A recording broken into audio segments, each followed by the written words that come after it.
আসসালামু আলাইকুম প্রিয় দেশবাসী। আমি আসছি আবার অসহায় লোকের পাশে দাঁড়ার জন্য। তবে এখানে দেখতেছি আমার ভাইয়ের ঘর সকাল 6টা থেকে বিকেল 6টা পর্যন্ত কাজ করতেছে, ন্যায্য মূল্য পাইতেছে না। সেই বিষয় নিয়ে আমি কথাটা তুলি ধরবো। আগে ভাইয়ের মুখ থেকে শুনি। আসসালামু আলাইকুম ভাই। বিসমিল্লাহির রহমানির আসসালামু আলাইকুম ভাই। একটা কথা বলবো কি? বলেন ভাই। আমরা হলাম গরিব মানুষ, নুনন্ত পন্থা ফুরে পন্থা আনতে মরিস নাই। হ্যাঁ। ঠিক আছে, সকাল 6টার সময় কামড় ধরি, মনে করো বিকেল 6টা পর্যন্ত কাজ করা খায়। 500 টাকা 600 টাকা হাজিরা। নিজেরে দুই বেলা একবার বাজারে গেলে 100 টাকা চলে যায়, আবার দুই বেলা নাস্তা খাইলে মানে কম কি গরিব হলে নাস্তা খাইলে 60 টাকা চলে যায়। এর কমে আর হয় না। কিন্তু এই 500 টাকা দিয়ে মনে করো চাল কিনে খায়, ডাল কিনে খায়, আলু তরি তরকারি তেল সাবান পেঁয়াজ। আবার এই টাকার মধ্যে বাড়ির পোলাপান আছে, যদি কারো অসুখ হয় জ্বর বেড়াদি হয়, ওই টাকার মধ্যে আমার করা লাগে। ঠিক, আমার তো কোনো কোনো কোনো পাকে আমার আয় ব্যয় নাই। কি আবার সুবিধা আছে কি, 2 দিন মাটি ধান ভাত করছি, বেলে বাড়ির ধানের ভাত করবো, এই পয়সাটা আমার জমা হইবে, সেটাও তো আমাদের নাই।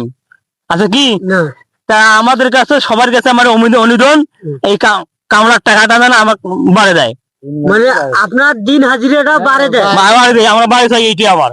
মানে সব জিনিসের দাম বাড়ার কারণে কামড়ার দাম এখনো বাড়ে নাই, কিন্তু আপনার অসুবিধা হওয়া লাগছে। আমার অসুবিধা হয় একটাই কি, তোমার অসুবিধা যদি প্রধানমন্ত্রী এই বিষয় নিয়ে যদি একটু ভাবি দেখিলে তাহলে তোমার সুবিধা হতো। হ্যাঁ, অনেক সুবিধা হইতো আমার। প্রধানমন্ত্রীর কাছে আবেদন করেন, কিন্তু সব জিনিসের দাম বাড়া, কিন্তু আমাদের কামলার বেতন দাম কমা। তবে আমাদের অনেক অসুবিধা হওয়া লাগছে, যদি এই বিষয় নিয়ে একটু আমরা কিছুই পাই না, আমরা কর্ম করি খাই, কিন্তু আমাদের সমস্যা, আমাদের ফ্যামিলি মানে মানে চলতে পারে না, আমাদের কামলার টাকা দিয়ে চলতে পারে না। আমরা 400-500 টাকা রুজি করি, এখন ইয়ে কেজি খাই, এখন যদি তরকারি আনতে যাই তরকারি 60 টাকা 70 টাকা কেজি। আমরা কিভাবে খাবো? 1 কেজি চাল কিনতে গেলে আমাকে 2 কেজি তরকারি লাগে। আমার 2 কেজি তরকারি কিনতে গেলে আমার তো টাকা থাকে না।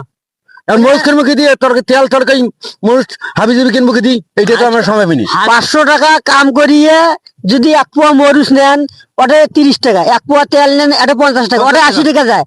যদি পেঁয়াজ নেন 1 পোয়া ওটা 35-30 টাকা যায়, মানে 100 এটা 105 টাকা যায়। যদি চাল যদি 5 কেজি কেনেন ওটা 250 টাকার নাগাদ যায়। টাকা থেকে আর কয় টাকা?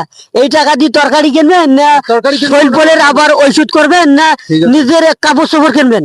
কিন্তু আমাদের এখানে অনেক অভাব, এখনো অভাব সারে নাই আমাদের। মানে যে কামলার বেতনটা দেয়, কিন্তু সারাদিন মানে সকাল 6টা থেকে কাজ করিয়ে বিকেল 6টা পর্যন্ত কাজ করে, দিন হাজিরে 500 টাকা দেয়। এমাদের এই 500 টাকা দিয়ে পোষায় না। তবে সব জিনিসের দাম বাড়ার কারণে তবে এনার পোষায় না। মানে একটা ফ্যামিলি চলবার গেলে নিজের পক্ষে অনেক টাকা প্রয়োজন লাগে। তবে এই 500 টাকা দিয়ে